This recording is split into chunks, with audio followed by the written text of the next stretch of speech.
जय श्री कृष्ण बंधु। अब तक पिछली कड़ी में हम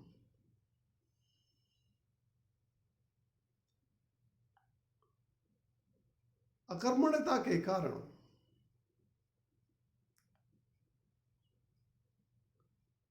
ये वैचारिक संकर संतानों की अकर्मण्यता के कारण, द्वेष के कारण वर्तमान में परिवार के लोग दुखी रहते हैं। साथ साथ श्राद्ध तर्पण आदि की क्रियाओं से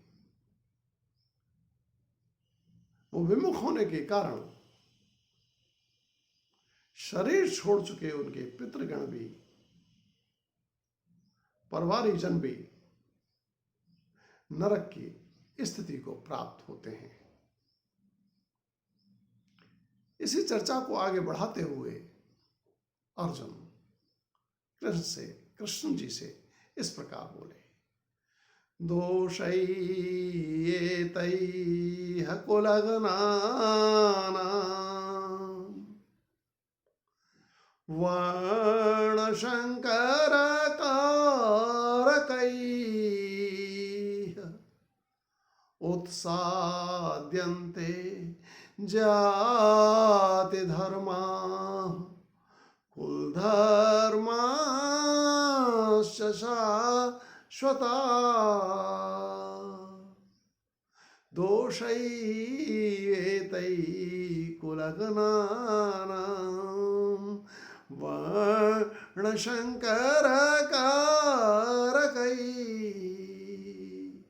इन श्राद्ध आदि कर्मों को छोड़ने के दोषों से कुल घातियों की ये शंकर कही जाने वाली संतानों के द्वारा उत्साद्यन्ते जाति धर्मा कुल धर्मा शाश्वता, अपनी जात और परिवार की भलाई की शाश्वत भावनाएं भी छोड़ दी जाती हैं, हमेशा से चली आ रही, जो अपनों के लिए सदा ही हित की बात सोचनी चाहिए, चाहे वो अपने कुल के लोग हों, चाहे अपनी जाति के लोग हों। वो अपनी जाति अपने कुल से एक दूसरे की भलाई की भावना को भी छोड़ देते हैं। और उसके कारण जो परिस्थिति बनती है उसका अर्जुन जिक्र करते हुए बोले, उत्सन्न कुल धर्माणाम मनुष्याणाम जनार्दन नरके न्यताम वासो भवते एते अनुशोषमा।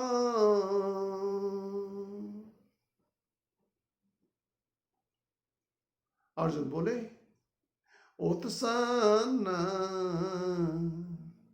कुल धर्माणाम मनुष्याणाम जनार्दन, हे जनार्दन, हे श्री कृष्ण,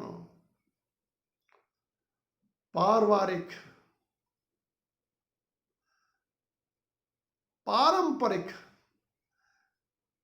कर्म कांडों के छूटने से मनुष्यों के पितरों का, और शाश्वत बात कह रहे हैं अर्जुन, पितरों का नरके न्यताम वासो भवते एते अनशोषमा, नरक में अनिश्चित काल तक वास होता है। ये बात अर्जुन ने कही, लेकिन वो ये भी जानते थे कृष्ण के सम्मुख बोल रहे हैं, भान हो आया, और इस कही हुई बात के बारे में सत्यता का बखान करते हुए अर्जुन बोले, अनुशोषमा, ऐसा मैं सुनता आया हूं। हे कृष्ण, मुझे नहीं मालूम वास्तव में ये होता है या नहीं होता, आप जाने, मैं तो ऐसा सुनता आया हूं। यहां पर एक बात है, अर्जुन ने जितने भी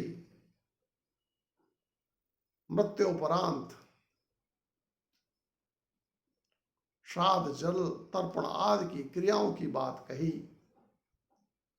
उनके परिणाम की बात कही, करने और न करने पर साथ साथ ये भी कहा कि मैं प्रामाणिक तौर पर नहीं जानता ऐसा होता है, मैं तो ऐसा सुनता आया हूं। और कृष्ण ने भी इस बात पर कहीं मोहर नहीं लगाई कि हां अर्जुन, तुम उस समय सही बोल रहे थे। अतः यहां से एक संदेश मिलता है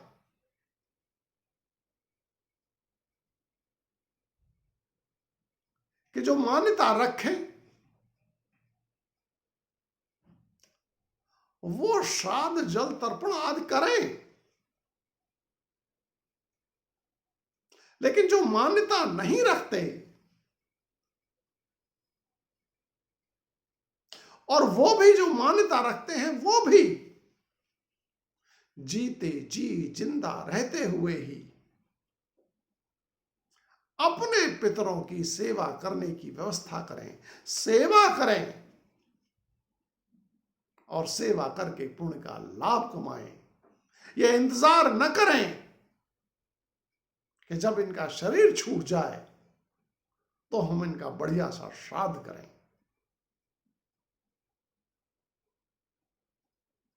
यहां यह भी बात है, जो बुजुर्ग होने वाले हैं वो अपने श्राद्ध के लिए बच्चों पर निर्भर न रहें,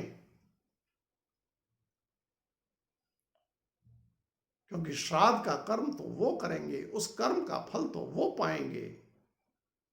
आप एक ऐसा जीवन जी के जाएं, एक ऐसा उत्कृष्ट जीवन जी के जाएं,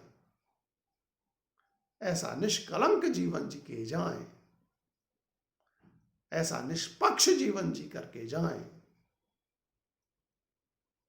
कि आप स्वतः ही सदगति के पात्र हों और आपको इन श्राद्ध क्रियाओं की आवश्यकता न पड़े। और ये इस चर्चा को विराम देने की ओर आगे बढ़ता हुआ अर्जुन बोला, और बोलते बोलते वो पश्चाताप के भाव में भी चला गया, क्योंकि वो सुनी सुनाई बातों को ही सत्य भी मान रहा था। आज हम बहुत सी सुनी सुनाई बातों को, परंपरा की बातों को, ये परंपराएं तो बनती हैं और टूटती हैं, सत्य मानते हैं। और अर्जुन भी सत्य मानता हुआ, युद्ध के लिए अपने को दोषी मानता हुआ प्रायश्चित के भाव में चला गया। और प्रायश्चित के भाव में भगवान श्री कृष्ण से अर्जुन बोला, अहो बत महत पापम कर्तुम व्यवसिता वयम् यदो राज्य सुखलोभेन हन्तुम स्वजनमोद्यता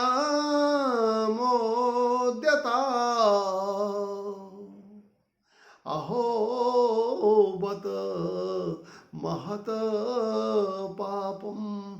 धिक्कार है कि हम इतने बड़े पाप को कर्तुम व्यवसिता वयम् करने के लिए तैयार हो गए, करने के लिए हमने मन बनाया, इस बात के लिए हमें धिक्कार है। और वो भी यद राज्य सुख लोभेन हंतुम स्वजनमोद्यता,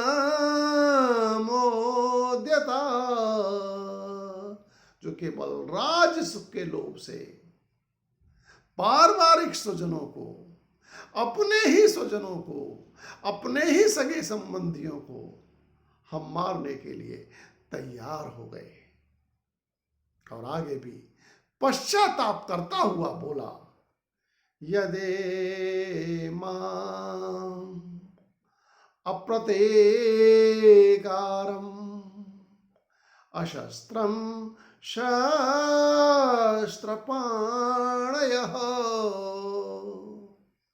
धार्तराष्ट्रा रणे हन्युष तन्मे क्षेमतरम भवेत्। अर्जुन बोला, यदे माम अप्रतीकारम अशस्त्रम शस्त्रपाणय,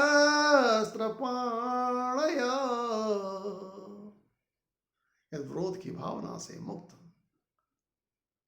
युद्ध न चाहने वाला होकर के भी मुझ निहत्ते को, शस्त्र रहित को, शस्त्र हाथ में लेकर के धार्त राष्ट्र रणे हन्यु,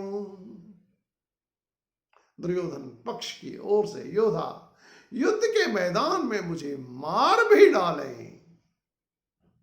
तत्मे छे तराम भवेत्, वैसा मरना भी मेरे लिए कल्याणकारी होना चाहिए। ऐसा कह करके पुनः एक बार उसने कृष्ण के सम्मुख अपनी युद्ध न करने की भावना व्यक्त की, और वो इन्हीं शब्दों को,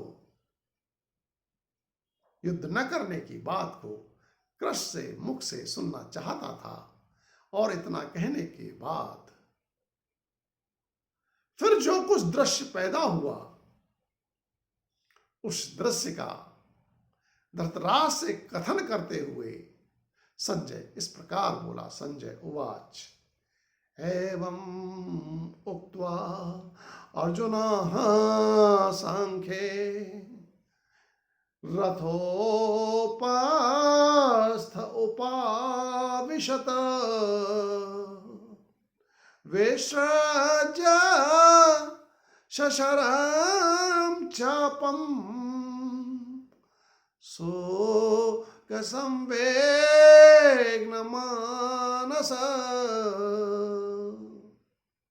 एवं मुक्त्वा अर्जुनः संख्ये, इतना कह करके अर्जुन संख्य युद्ध के मैदान में उसी स्थान पर रथोपस्थ उपाविशत, के रथ में श्री कृष्ण जी के पास आकर के, निकट आकर के बैठ गया। कैसे बैठा? विसृज्य शशरं चापम, कि धनुष्वाण को, वाण सहित धन को, धनुष को या बाणों को धनुष से उतार करके, अलग करके, दोनों को एक जगह रख करके कृष्ण के पास आकर के बैठ गया। और जब बैठा, शोक संवेग्न मानस, इस समय अर्जुन शोक से खिन्न मन वाला था, विवहल था, बहुत उदास था। ऐसी स्थिति में आकर के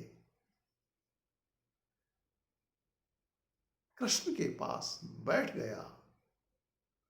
और अर्जुन इस समय, क्योंकि अब तक कृष्ण ने कोई जवाब नहीं दिया था, तो कृष्ण से अपनी बात कहलवाने की चालाकी छोड़ करके, चालाकी के भाव को छोड़ करके, कृष्ण के मुख में अपने शब्द डाल करके निकलवाने के भाव को छोड़ करके कृष्ण के पास सखा भाव में आकर के बैठ गया।